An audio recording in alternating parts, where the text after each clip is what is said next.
in, Southern California. This is Radio Free Los Angeles. Do you copy? Repeat, do you copy? Now transmitting from behind the Iron Curtain in the People's Republic of California, we bring you the voice of free men, free markets, and limited constitutional government. Welcome to citizen-sponsored Radio Free Los Angeles with President of the California Taxpayers Union, Mike Alexander, and editor of the Taxpayer Gazette, Jonathan Wilson. All right, back with you. Happy New Year to everybody here. Mike Alexander and Jonathan Wilson. Jonathan is back. Take our music down just a tad there. It's a little bit loud. Thanks. Yeah, I was off last week, hanging out in Pasadena, getting ready for the parade and the big game. Well, with all and that was a heck of a game, and Ohio State brought it home for the Buckeyes. Yeah. And the parade, not so much. That parade gets worse every year. Yeah. Did you watch it? I watched a fair amount of it, but not a lot of it. It's just really, I think, too politically correct. Yeah. Then they had Shaka Khan. Do you know Shaka Khan? No. She was the Grand Marshal, exactly. Oh. I think she might have had a hit song 40 years ago. Yeah. And I think she forgot. She forgot how to sing. I'm weak on pop culture and all that sort of thing. Yeah. I watched the Rose Parade. I love the college bands, and my tradition. In fact, I still haven't watched it, but I have two traditions for New Year's besides spending it with the family and the grandchildren. Always watch the New Year, and it hasn't started until I watch a Marine Corps band march in the Rose Parade. And then later on that night, I always like to watch the New Year's Eve concert with the Vienna Philharmonic coming from the Musikverein in Vienna. That's always a great That's great on concert. New Year's Day? Yeah, it's on New Year's Day, yeah. And then they tape it and play it later. I didn't get a chance to watch it this week. This was a very, very busy week for us, but it's been a busy week in government too. Say, we if you'd like to join us and be part of the program as we kick this year off, where should they call, Jonathan? 866-870-5752. And by the way, we're going to have a very special government grifter awards today. We're going to do Government Grifter of the Year. Okay, so, that's right. Yeah. So if listeners, please call in and nominate your favorite grifter from last year. Right. And we're going to announce a winner, the grifter of 2018. All right, so throughout the show here, now, you guys can start calling in anytime, but especially in the last half hour, which is 9 o'clock to 9:30. But throughout the program, Jonathan will remind you of some past winners here in the Government Grifter. So now this is Government Grifter of the Year. This is Grifter of the Year. This is a very special evening. Right. Yeah. So I don't know if we'll get through it tonight. But Can I make our first nomination? Sure. From last year? Yes. The Poop Patrol. Yes. The Poop Patrol in San Francisco. Right. So that's our first nominee. And as I recall, that number was $82,000 a year. No, I think it was like 180. 180. Whoa, geez, that's Oh man, I'll have to look those numbers up, but look it up. They deserve a nomination. They deserve for recognition. Grifter of the Year. This is the championship season. I mean, this is the big leagues. Hey, by the way, when does Alabama and Clemson play? Isn't that that's tomorrow night? Tomorrow night. Yeah, I'll be watching that game. That's going to be a terrific football game. Yeah, and we got the Super Bowl coming up, so we are not going to be outdone here. We're going to have our own runoff, our own championship, our own Final Four, whatever. We'll get down to them. And, of course, if you have some other nominations, if you think we're not doing our jobs right here and there's some people that we missed and you've got a number. Exactly. Go to Transparent California, knock yourself out, look up your city, and come up with your outrageous salary. That's transparentcalifornia.com. They're great. Source. I mean, we make a living off of those guys here. That's right. And we want to honor those who deserve it. We do. Yeah. Those people have hustled hard. That's right. To get those positions. I'll tell you, and shoveled a lot of. You know what? Literally. In some cases. At any rate, we're going to continue our program this year. This is going to be a big year because it's going to be the year that kicks off school choice.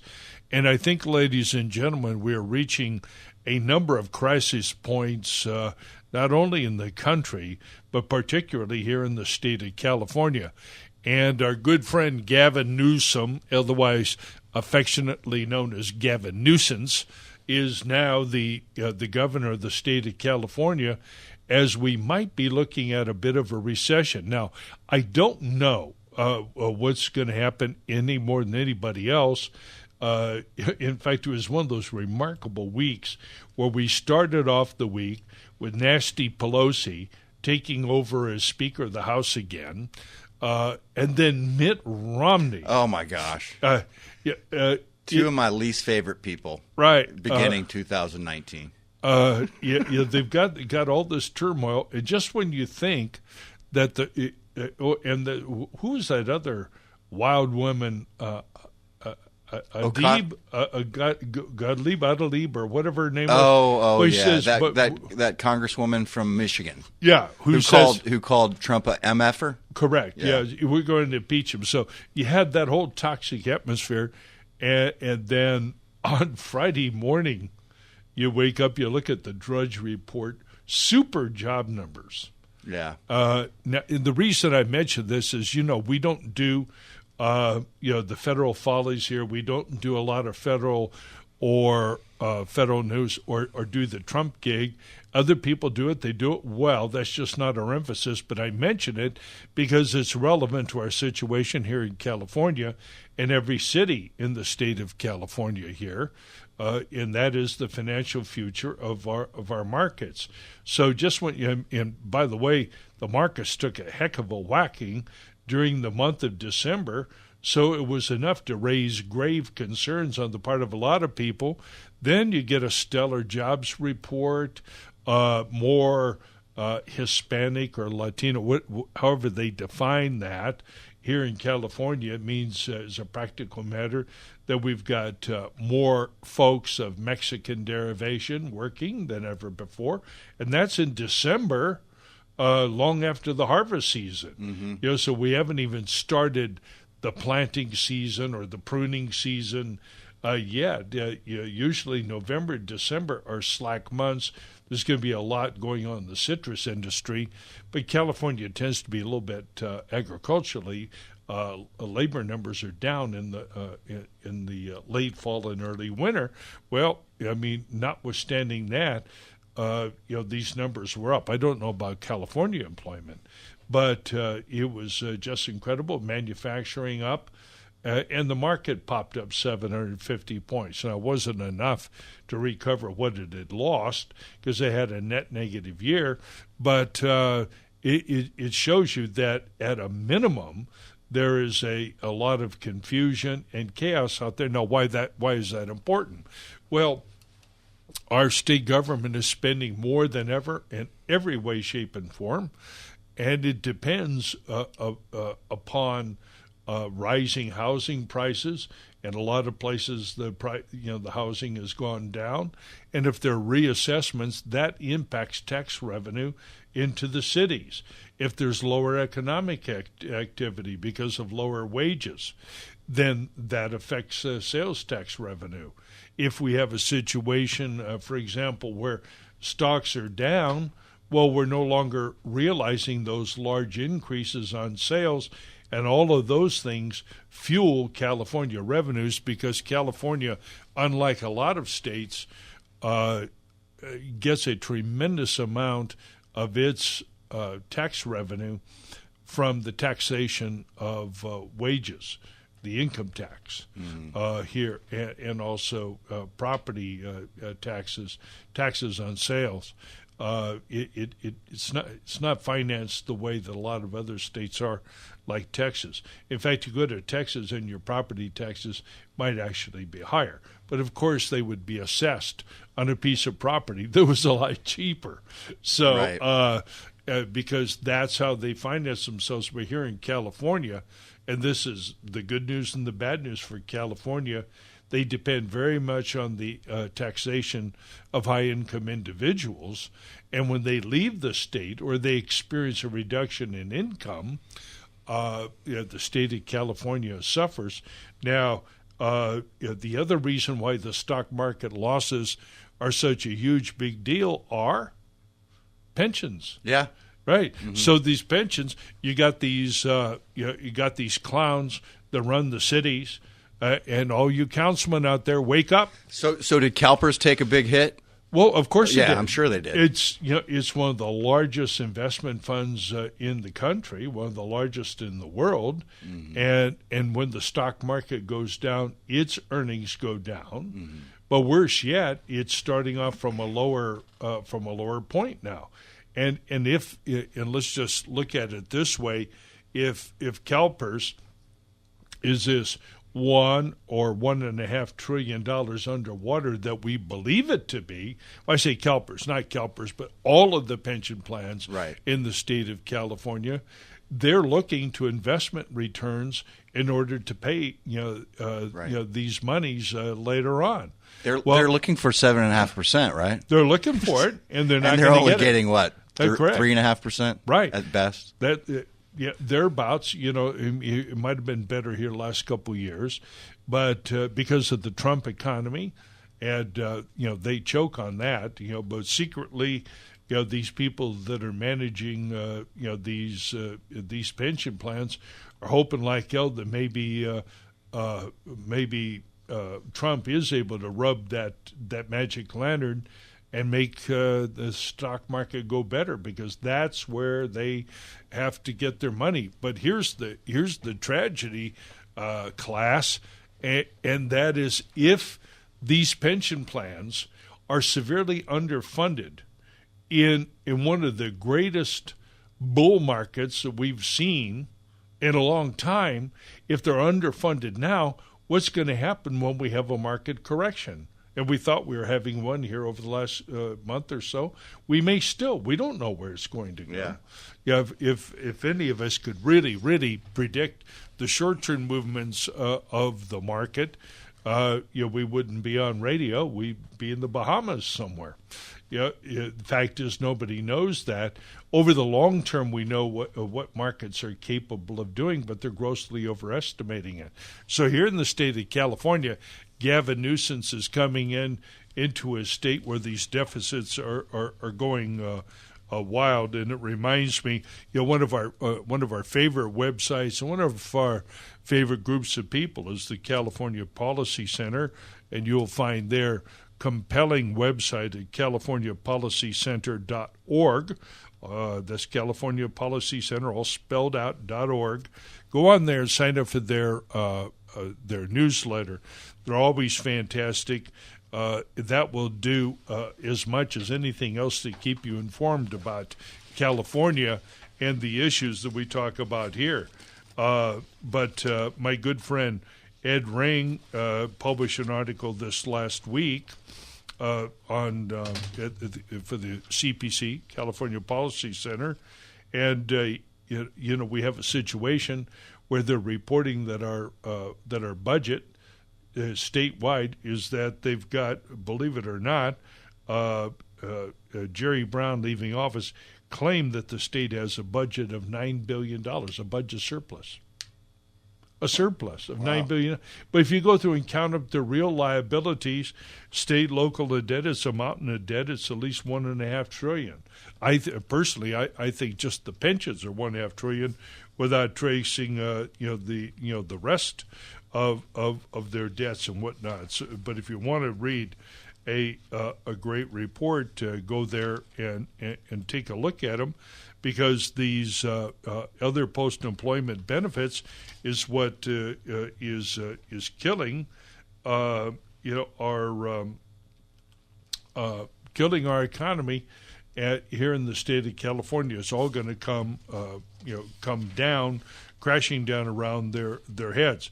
But I think that maybe one of the most important developments that we had this week was I don't know if you read about it or not, Jonathan, but there we have here in the state, well, there's a national organization called the Voter Integrity Project.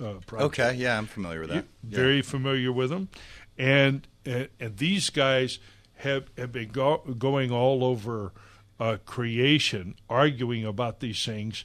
And as you know, here in California, we've had literally hundreds of thousands, millions of voters on the rolls who are dead, missing, haven't voted in a long time, and all of this violates national voting guidelines, as well as many state voting guidelines. But these registrars of voters have just ignored letters from everybody. Well, lo and behold, they went out and hired Judicial Watch. And Tom Fitton is I'm going to get Tom Fitton on here. You asked earlier let's do that. Who we're going to have. We're going to get Tom Fitton on here to talk about this very important case. Well, they announced a settlement this last week. They went out and sued these people in federal court for violation. Sued who? Sued a specific election board in a state? Sued the state. Thank you for forcing me to be accurate. Complete, because I know this, what happened. So they sued the state of California, and I believe they sued just about every other county involved and said, hey, look, you guys here, your voting practices as it relates to registration is unlawful. Well, the other day they announced a settlement. And under the settlement with the state of California and the county of Los Angeles, the county of Los Angeles is going to begin to I think it's the county of Los Angeles, but at any rate, whoever it is party to this is going to begin to remove as many as 1.5 million inactive registered voters. So that's huge. And the action was filed under the National Voter Registration Act, and that is a federal law that requires the removal of inactive registration from the voter rolls after 2 general federal elections, so that'd be 2 to 4 years. Inactive voter registrations belong for the most part to voters who have moved to another county, so forth and so on. So we've got lots of overlap and duplication. In fact, as you know, we've talked about here on the show, Los Angeles County has more voters registered than they have eligible voters, age-eligible voters. That's crazy. Yeah, it would runs 112% of registration, and the whole entire state of California has a registration rate of about 100% of its age-eligible citizenry.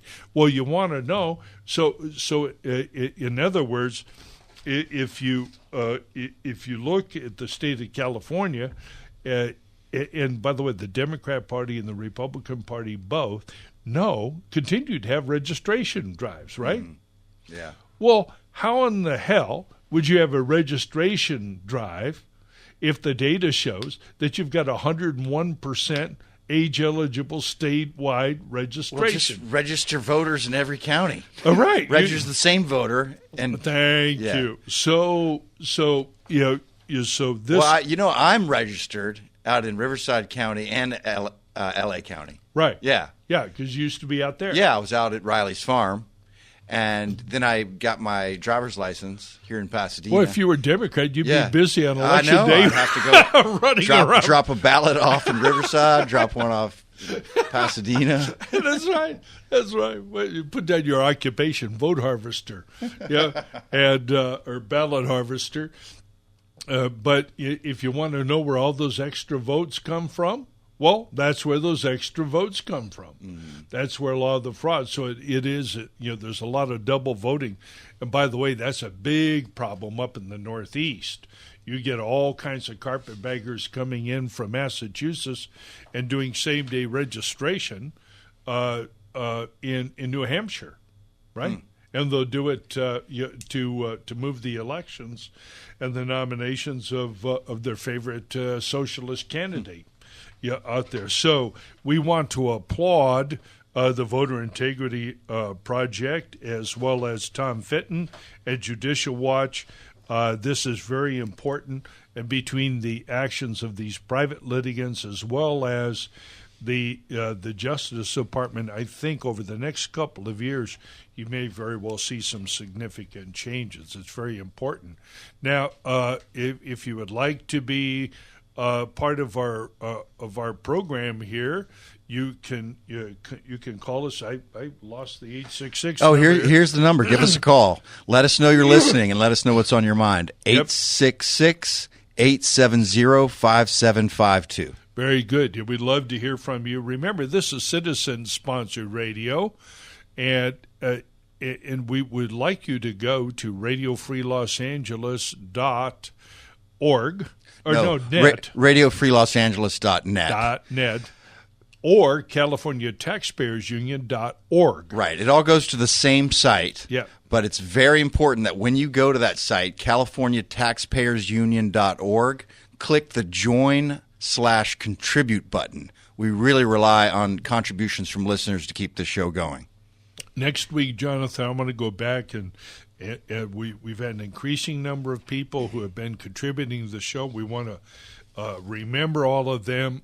Please don't think for a moment that your contributions, whether it's $1, $1,000, or $10,000, is unimportant. Each and every contribution is important because ultimately the most important thing about your contribution is you.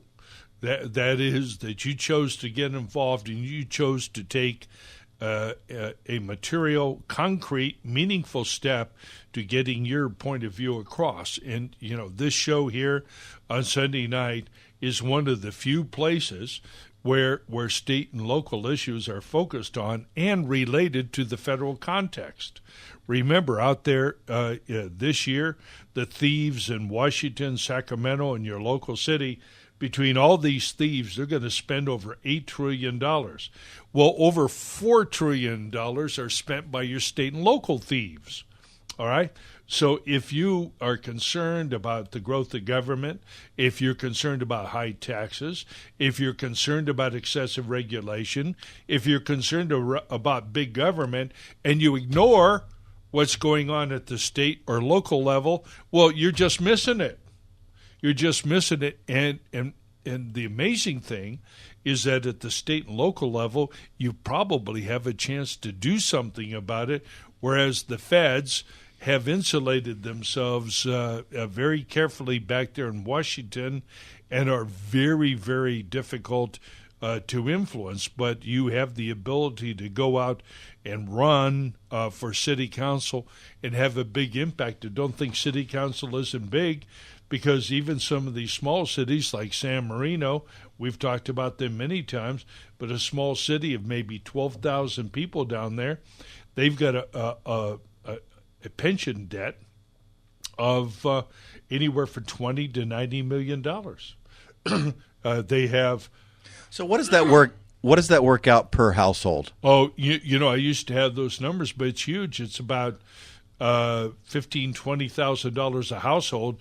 On the low end, right? On the low end. Right. When you add up the San Marino citizens' household share of the pension obligations, of the bond debt for the city, the bond debt for the school district, the contributive share of the Los Angeles County underfundings, right? Because we're all in the county. Hey, you hear that music? That means we're coming up on the end of our first half hour. Been a lot of fun. When we come back, Jonathan, at the top of the hour, or top of the next half hour, I want you to give us a few more nominees. I'm going to have them.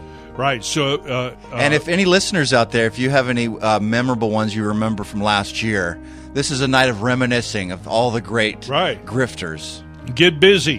When we get back, we're going to talk about school choice. Mike Alexander, Jonathan Wilson, Radio Free Los Angeles, coming to you from AM 870, The Answer in Glendale, California.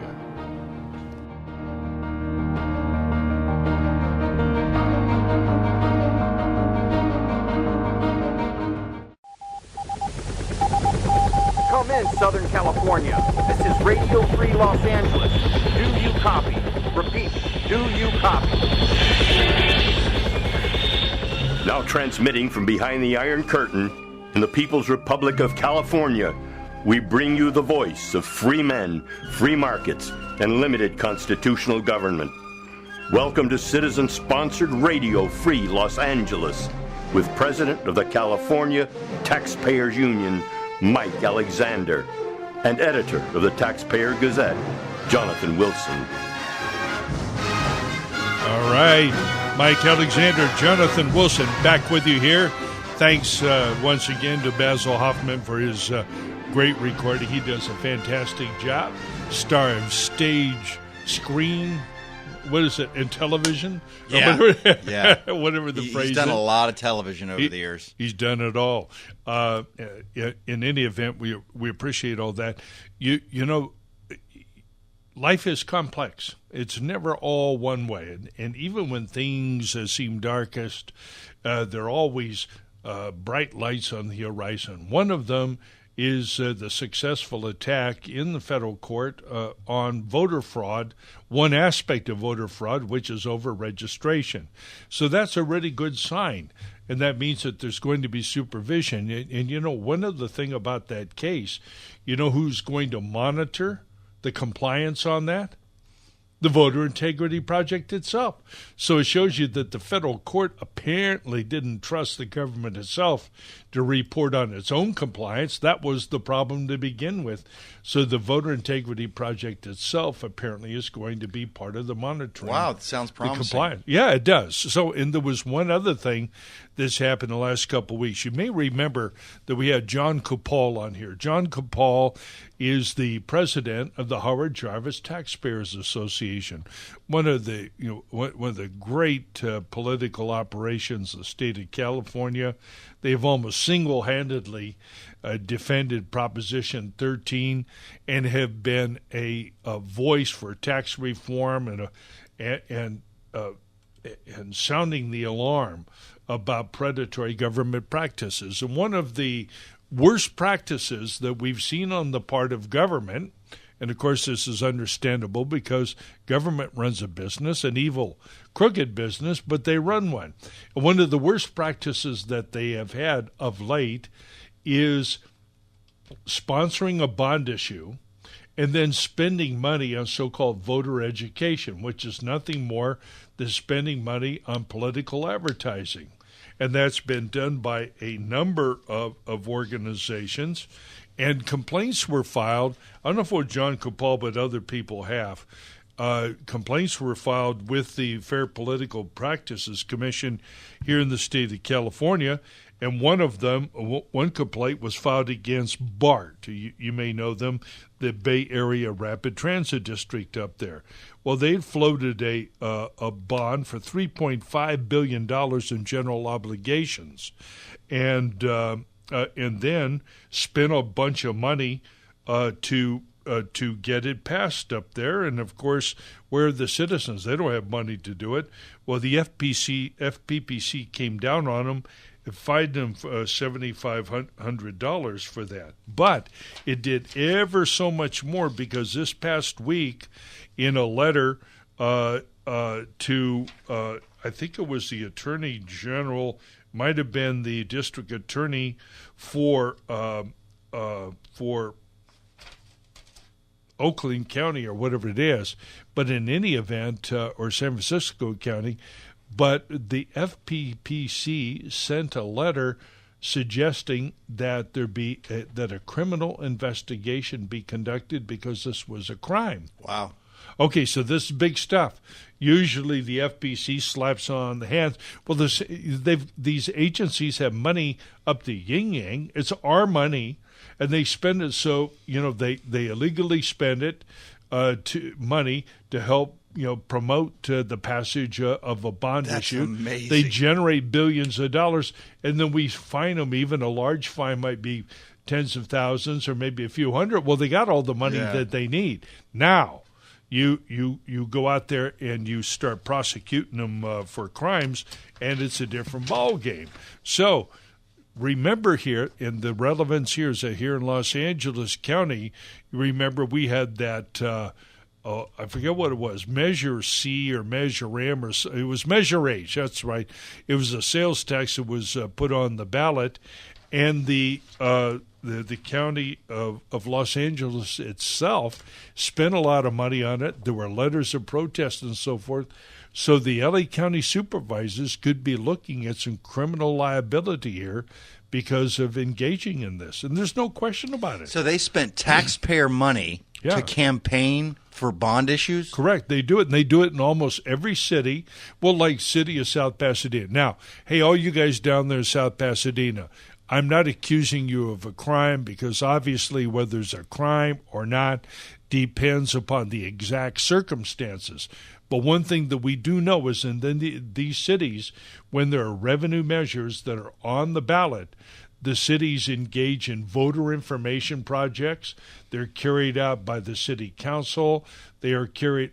You have information and propaganda and advertising going out in the utility bills. They go home with the school teachers, with the kids, and in their lunch take-home bags, whatever teachers call that junk that they send home.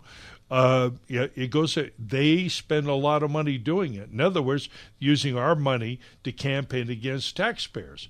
And it's no darn wonder that our measures, our initiatives to repeal utility taxes have rough sledding down there because they're spending heavily against us, and then the unions are in there on top of it. I'm going to get into my nomination for Grifter of the Week here in a minute, but first of all, I'm going to take a call from Van. He'd like to talk with us. How are you this evening, Van? Hi there. Happy New Year to you. Happy New Year. Thanks for taking my call. You betcha. Fire away. Okay, so I'm a taxpaying citizen, so I really appreciate you guys standing up for the taxpayers. Thank you. I voted in the last election, and it was a bit of a chore to go and vote. And I'm wondering how would it improve things if less people could vote? Well, yeah. Because it was a little hard to get in there, Yeah, it would help if there were fewer of the wrong people voting.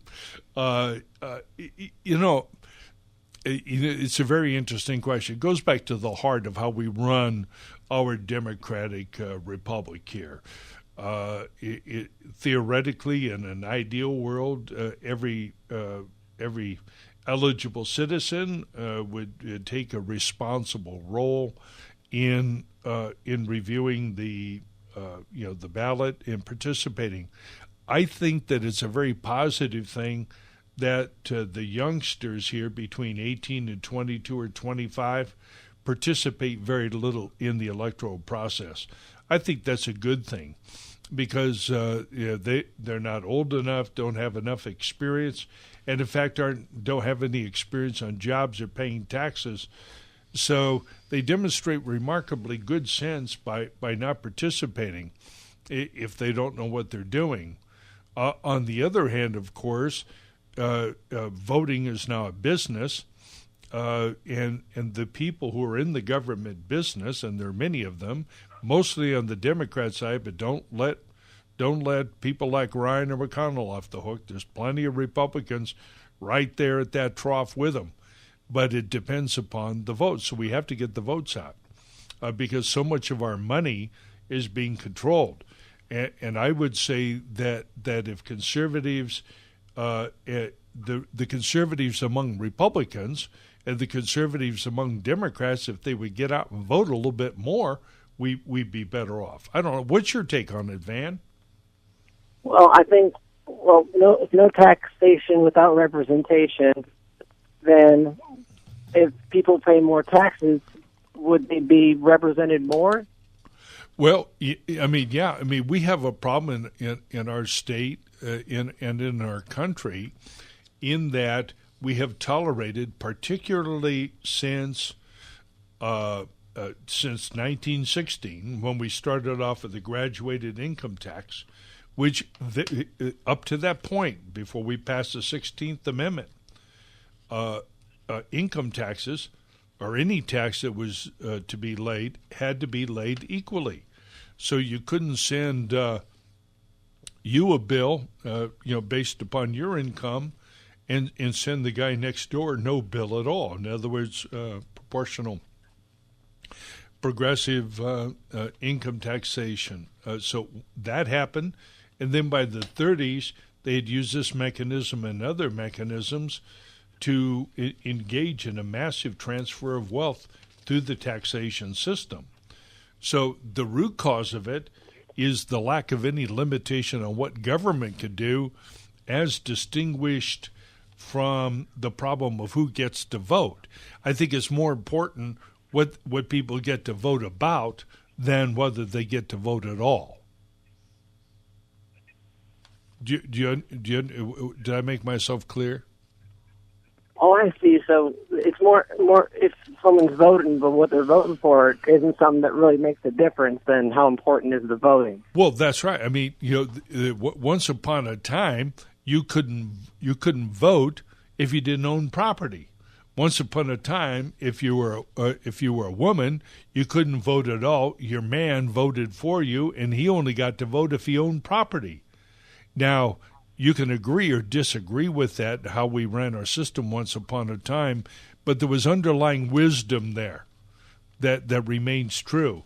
And that is the people that don't have a stake in society take a very different view about your money. So when you get to the 20th century, you pass the 16th Amendment, then you move into an unprecedented level of socialism.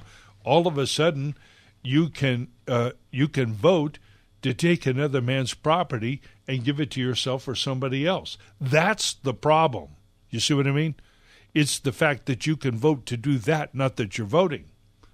It would be a lot better if people voted, but in voting, if they were unable to just willy-nilly transfer money from somebody else to themselves or to a favored cause. Isn't that where we are right now? And it's that attitude. It is in voter participation, but it's what you can use the electoral process to accomplish. And so now we have these clowns in Washington and elsewhere who think that they can sell or transfer citizenship to people, give away citizenship, grant it willy-nilly, or grant the benefits of citizenship to people who arrive illegally, or even if you're a citizen, they think that they can just raise taxes and borrow money and just give money to people in pet causes. Why you see what I mean? It's what they can spend. So this control. Yeah, it's control. That's right.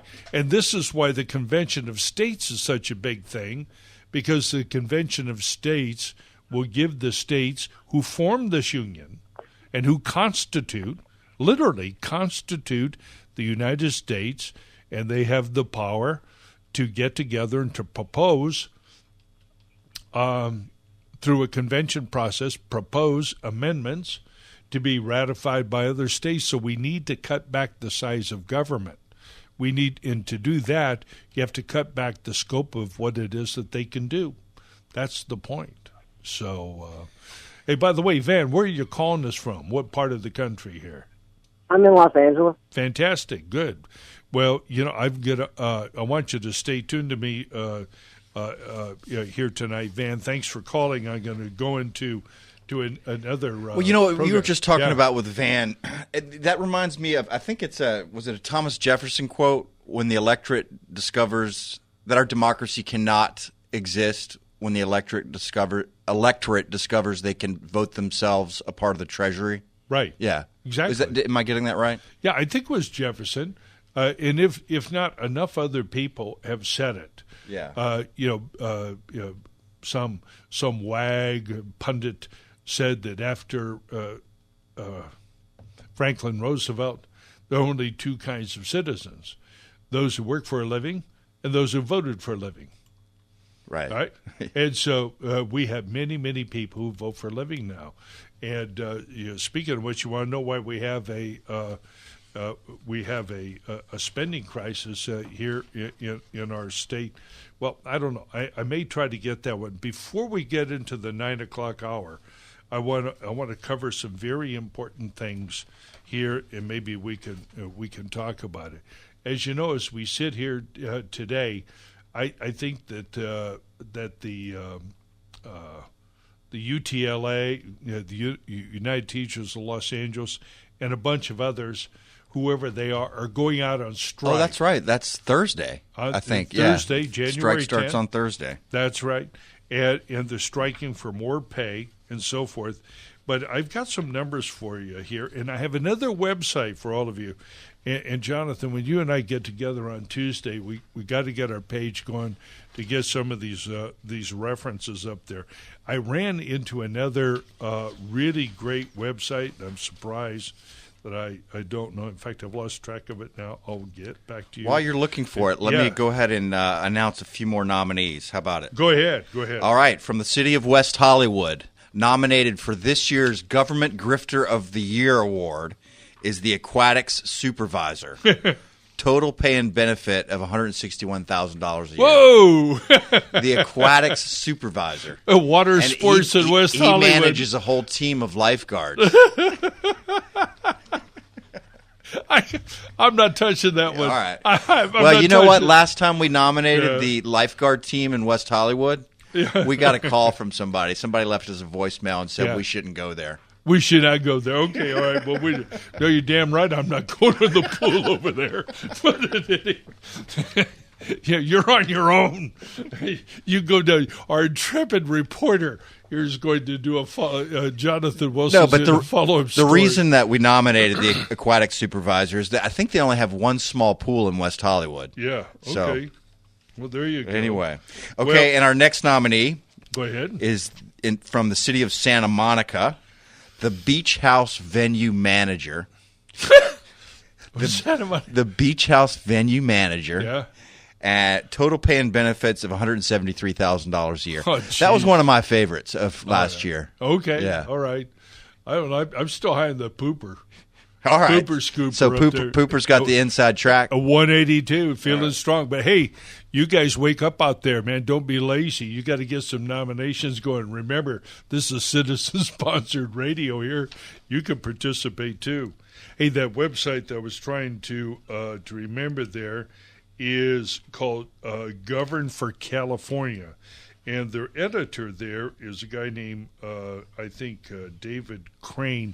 Did some really good work there on outlining just what's going on here in the state of California on our budget, and one of the in particularly here in Los Angeles. So the first thing that you need to know about Los Angeles is that for the 2017, and I know you guys hope your eyes don't glaze over out there, because the numbers are where it's at. So you don't have to write them down. I'll upload this article and link it for you so that you don't have to do it.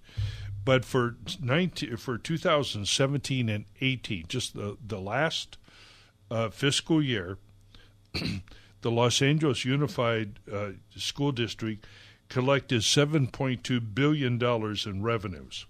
$7.2 billion. Now, what that average there, what's the primary use of those funds? It's to educate students. How do you do that? Well, basically, you put a teacher in front of 25 or 30 kids and teach them whatever it is that they're supposed to know. So the teachers are more than anybody else your most important rhetoric. How many teachers are you fielding? How many of those people are you putting in the room? What are their quality? Well, it turns out, according to Govern for California here, they ran the numbers, and the LAUSD revenues averaged $298,000 per teacher. Now, that's not the money that they got, but that's how much money was flowing in. So the money is going for more than paying that teacher. It's going for more than the salaries. So we have other benefits that are added on top of that. We have retirement benefits. We have retirement deficits that have to be defrayed. And so now we're going to see a large part of our educational, so-called education budget in the state of California and in each one of those districts is going to be going to defray the pension obligations to keep these, these golden retirement packages going for the teachers. But we're going to change all that, aren't we, Mike? Well, you're darn right we're going to change School Choice 2020. School Choice. And what it shows here is that now if we go over, and by the way, I put a number out here last week, and I just want you to know that I double-checked it. And the average per pupil spending for the state of California, that represents the mandatory revenues that are they're spent under the constitutional amendment. Those revenues have been gradually rising, and for the 2018-19 fiscal year. Now, this data here, all you so-called teachers out there, I don't want you to call in and complain here, because the data that I'm citing to you, I looked, it comes right off of the governor's budget and so forth, and that shows that the total per pupil spending in the state of California, revenues that are going back out, $16,085 per student. And what that in that number adds the Proposition 98 funds, plus all the other funds that come through. So they'll talk about the Prop 98 funds. Those would be, say, $11,600. But if you add all the other gravy and graft that goes into the so-called school system, $16,000 a year. So now you let me pick up my Obama phone. By the way, I got in trouble on Christmas Day. I went to dinner at a friend's house, and there was a public school teacher there. Oh, jeez. And we got to talking about school choice. Oh, man. And we kept it in check, but she wanted to come on our show. Did she? Yeah, she said, I make $100,000 a year. You want to take that away from me? No. No, I said, if you're good enough. No, I wonder if you're good enough, private schools. And she said, private schools, they don't pay anything. Well, they could. So, yeah. All right, so the average So that's an argument you hear. Yeah. You hear that private schools don't pay their teachers that much. So what would you say? Well, no, they don't. Yeah. They don't. Now, the very best of them will sometimes, I don't know what salaries are here. For example, at Pasadena Polytechnic or Harvard Westlake, some of those elite schools, I'm sure that they pay many of their professors at or above public school salaries. They're probably getting college-type salaries. But on the average, for people who teach in the private schools, they don't make much. And when we talk about private education, we've got 1 minute to go, then we'll come back at the hour. But when we talk about private education in Southern California, what are we talking about? For the most part, we're talking about Catholic schools. And if any of you have experience out there in the parishes, you know that we don't have any nuns there anymore. But the people who've taken those positions, those are really vocations. They might as well be nuns. Because they're not making that much money. They're really not. But, hey, that music that you're hearing is the end of our first hour. We're going to hope that you'll join us at the top of the next hour here as we discuss school choice in more detail. This is Mike Alexander, Jonathan Wilson, Radio Free Los Angeles, the voice of free men, free markets, and, yes, the voice of choice in Los Angeles.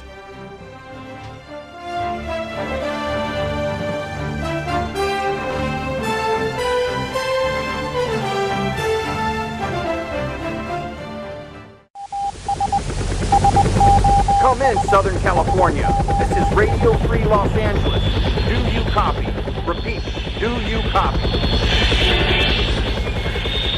Now transmitting from behind the Iron Curtain in the People's Republic of California, we bring you the voice of free men, free markets, and limited constitutional government.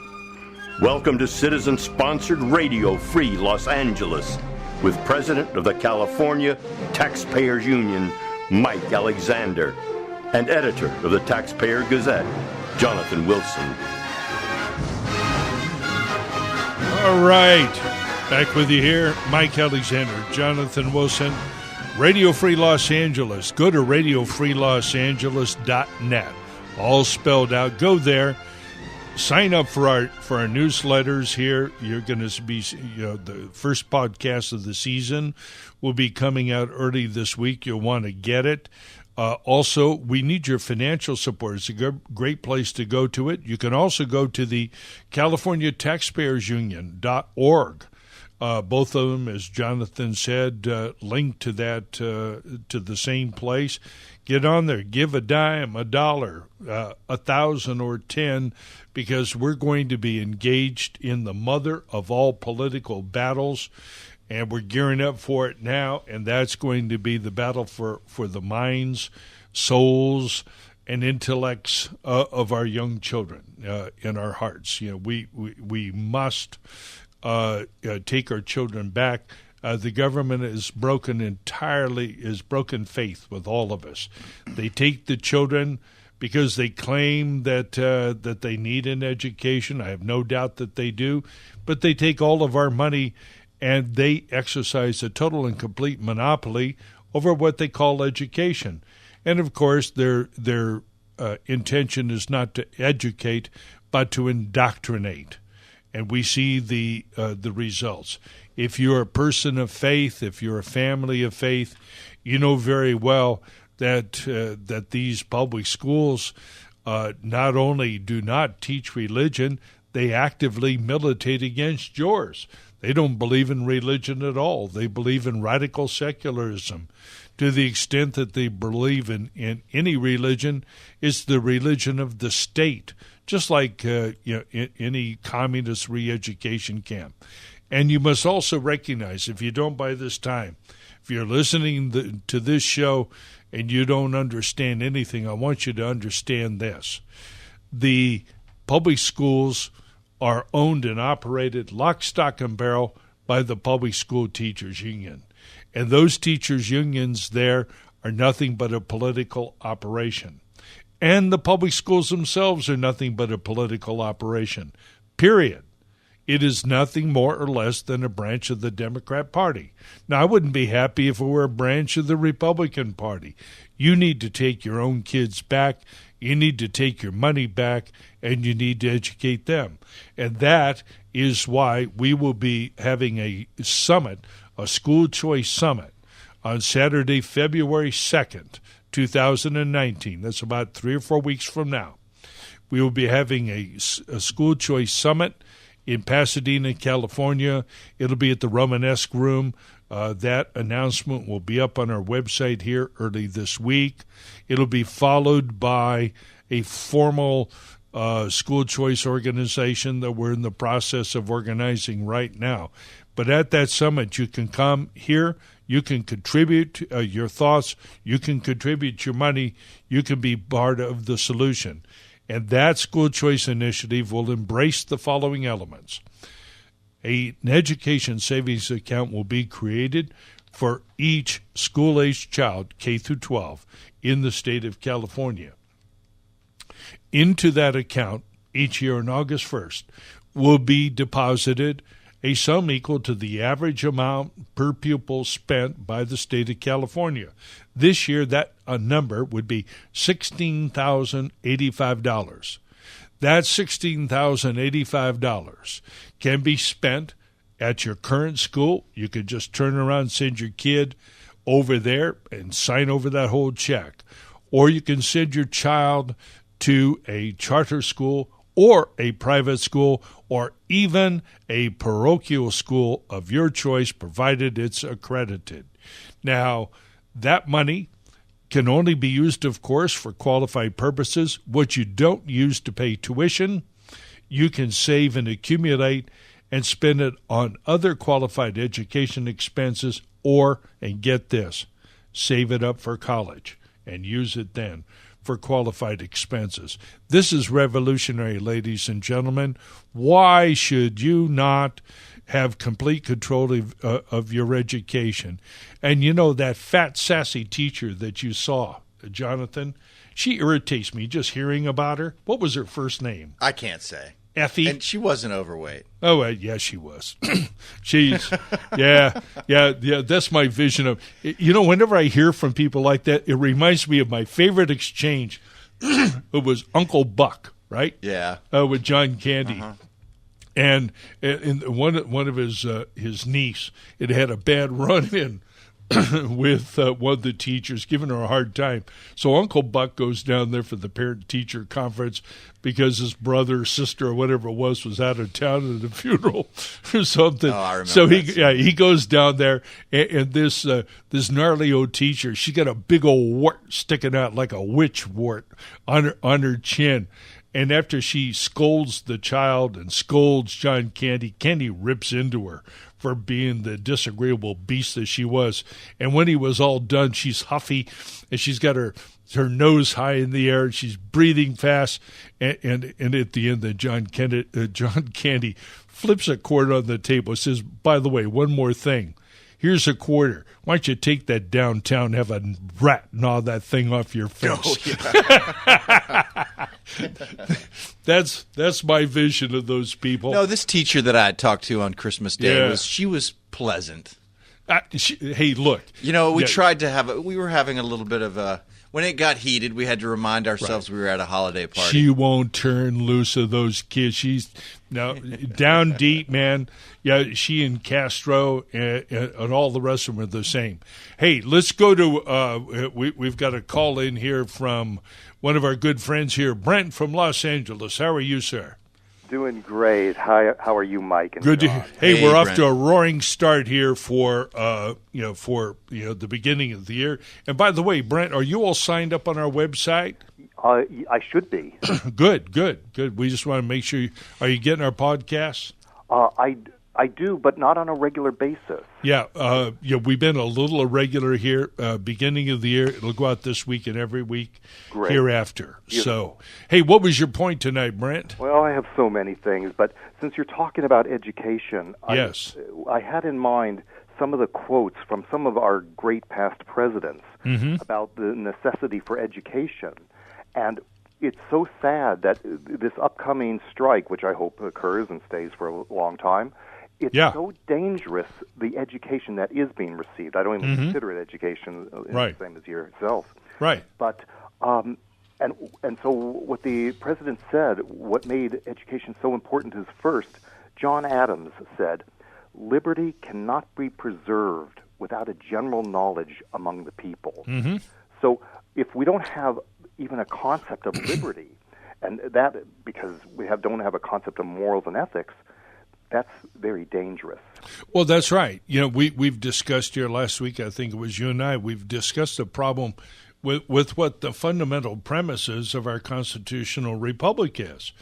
Well, we know what the problems are with interpretation of the Constitution, and what seems to be an infinitely fungible document in the hands of our judiciary. But our more fundamental problem is that we, the people, no longer agree on fundamentals. So we have a constitutional crisis at both ends of the spectrum, back with the people, and then at the other end with the courts. But back with the people is most fundamental, most important, that we at least agree what our relationships are with each other so that we can write a document that accurately reflects that understanding and then get the courts to enforce the meaning of that document. But this is, I think, why our schools refuse to teach the Constitution.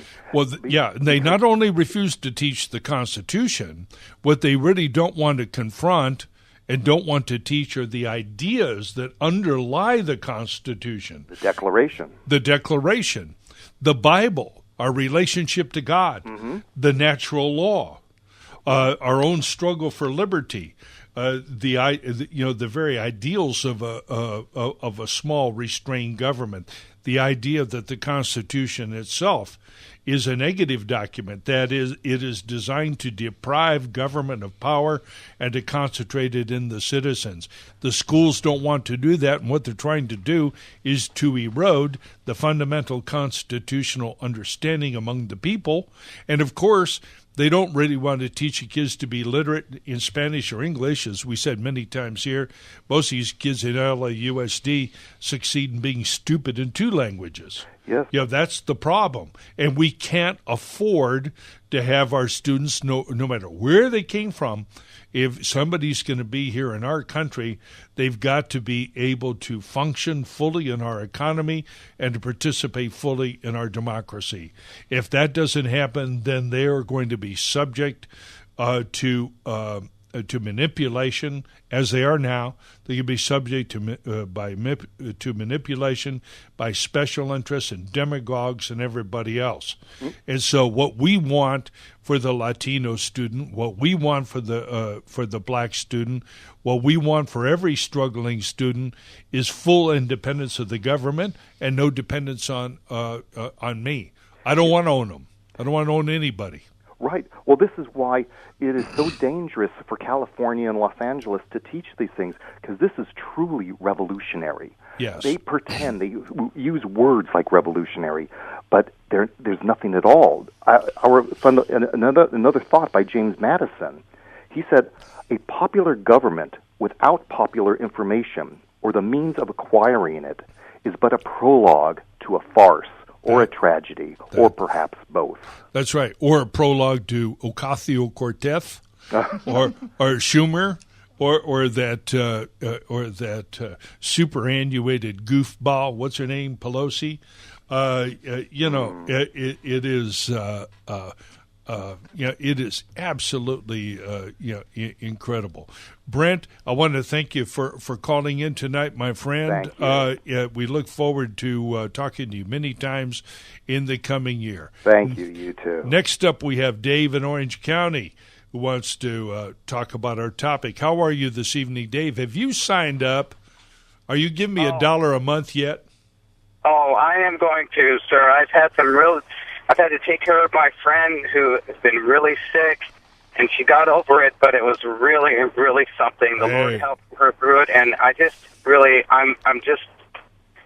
haven't been able to, but I'm going to do that. I hope your friend's feeling a lot better. This is the year that we have to engage the enemy, and I hope that you understand, I know you understand. I hope you agree with me that the best way for us to engage the enemy is to take our children and our money back. I agree with that because, as Dinesh D'Souza said, there are 3 prongs that the left have gotten into, and that is Hollywood, education, and Washington. And that you're right on target there, sir. That's it. So I want to ask you a question about your seminar. Yes. Is this to promote this voucher, this savings fund for this a ballot initiative? Yes. Yeah, that's where this is a. We're calling this a school choice summit, and the purpose of this initial meeting is to get us all together. We know that there are hundreds of thousands, millions of Californians who agree with you and me on this subject. We're hardly original. We're not the first guys to talk about this. We've been talking about this in California for 60, 70 years. It's been a hot topic, and now the time has come. So the first thing we need to do is just exactly what the Founding Fathers contemplated, that we would use our First Amendment rights to come together, to assemble, and to talk, to have a political conversation, and to agree on political action.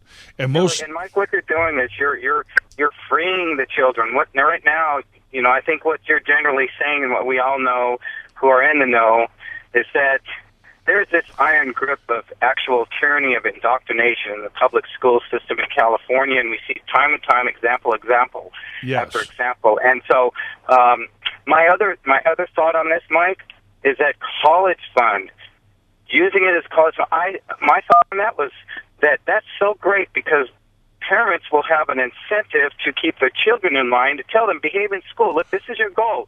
And do good in school, behave, focus on school so that you can qualify and get in college. Yes, and it will also do great something. Incentive, Mike. Yeah, and by the way, this educational savings account proposal was put together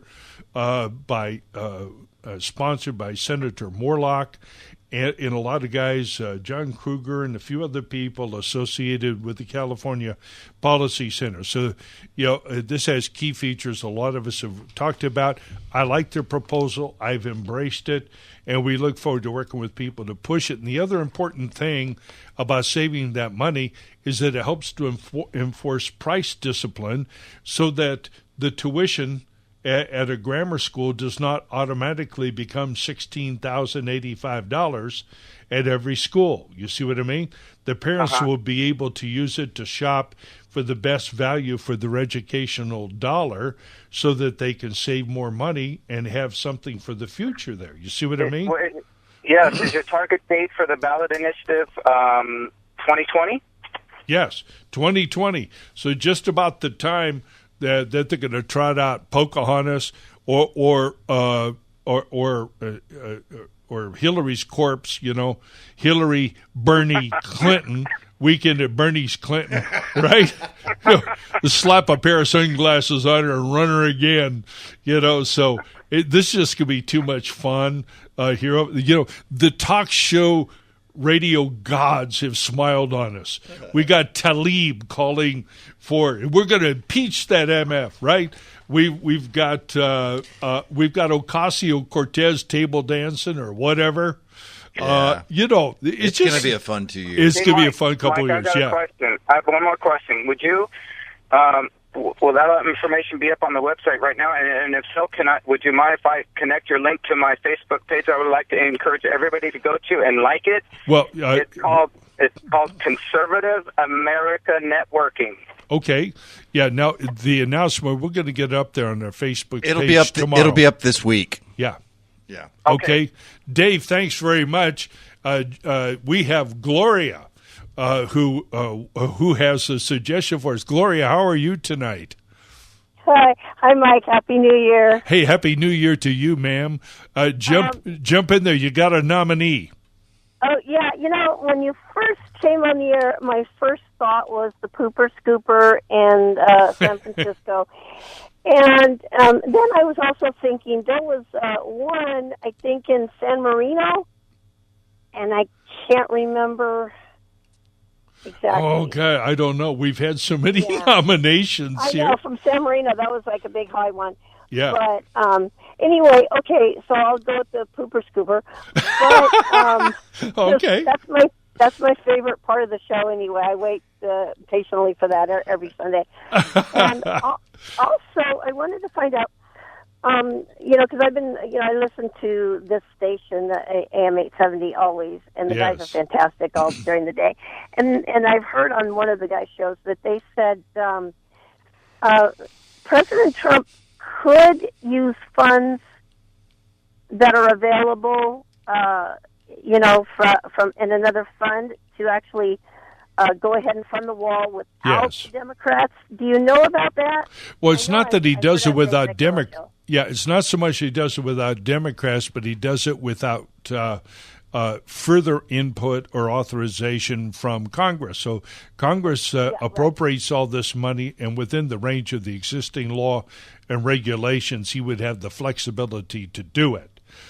So if Trump thinks he has the power to do it, more power to him. I think he does. Do we have? We got plenty of time. Yeah. Okay. I thought we did. So so that's the workaround. But let's you and I. This is typical.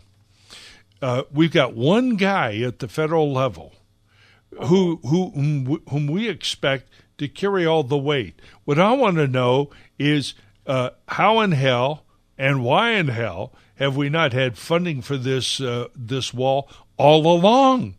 And the idea that old sourpuss McConnell and that idiot Ryan would dare try to leave town without having done this, or that it would have any time over the last 12 years it would not have happened. I mean, they funded this thing. They're not serious about it. Gloria, all of these people are lying to us all the time. They're lying to us about everything. Yeah. They all years ago, they all, Schumer and Pelosi and Hillary and Obama, they all said, "Oh yeah, we need that wall." Even Clinton, "Oh yeah, we need that wall. We got the money. Let's fund it." And then as soon as President Trump wants it, "Oh no, we don't want that." It's because it doesn't matter what he does. They just don't want him to get credit for it. Well, but yeah, it's that. If he wasn't the president in a few years, they'd all be like, "Hey, let's build a security." Well, yeah. And let's look at this other thing. And as you know, I never tire of using the Republican Party for batting practice here. And these clowns. Let's look at two or three things that they didn't do. We've talked here a lot about voter fraud. I know that. Right. We've talked about ballot harvesting. We know that it was at work every place in the United States, probably at work in Orange County where we wiped out. But let's look at what the Republicans didn't do. They didn't build the wall. They didn't lock her up. They didn't drain the swamp, right? And on top of it, they sat there and passed a tax relief bill that delivered very little tax relief to high-income earners in the state of California. And then these clowns wonder why they lost the election. 3 minutes. Yeah, I got 3 minutes to go. Do you need some time here to review some more things? I think we're ready, yeah. All right, good. Hey, Gloria, we sure appreciate you calling in. Keep the love coming. Make sure that you go on and register. God bless you. Take care. Yes. Happy New Year. Jonathan, you're up, my friend. All right, let's hear the music. But-but-the-thumb. And now, this year's Government Grifter of the Year Award. This is from 2018. These are the best. The cream of the crop. Our first nominee is the aquatic supervisor from West Hollywood, earning $161,000 a year in total pay and benefits. Does that include hazardous duty pay? Our second nominee from lovely Santa Monica, California, is the Beach House venue manager at a total pay and benefits of $173,000 a year. Jeez. And from the city of Los Angeles, we have the golf manager, one of my favorites. Yeah. $206,000 a year. 206, jeez. And from San Francisco, California, it's the infamous Poop Patrol. Each employee averaging $184,000 a year to clean up poop from the streets and sidewalks of San Francisco. All right. So those are our nominees. Well, you ready for the winner? This is an embarrassment of riches. Drum roll, please. And the winner of this year's Government Grifter of the Year Award is the Poop Patrol. Hey, the whole team. The whole team. Popular acclaim. Congratulations, Poop Patrol. Absolutely. This is the first Grifter of the Year Award, and you all deserve it. You took it away. And any of you people out there who are out in the audience and you hear that we're talking about you and your job, call us because we want to know what the hell you do for that kind of money. All right.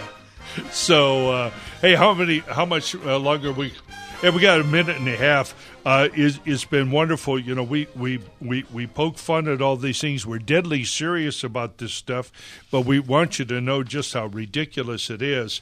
And nothing is more ridiculous than these idiots going out on strike and trying to create the illusion that they're somehow underfunded and not getting paid enough money and all that sort of thing.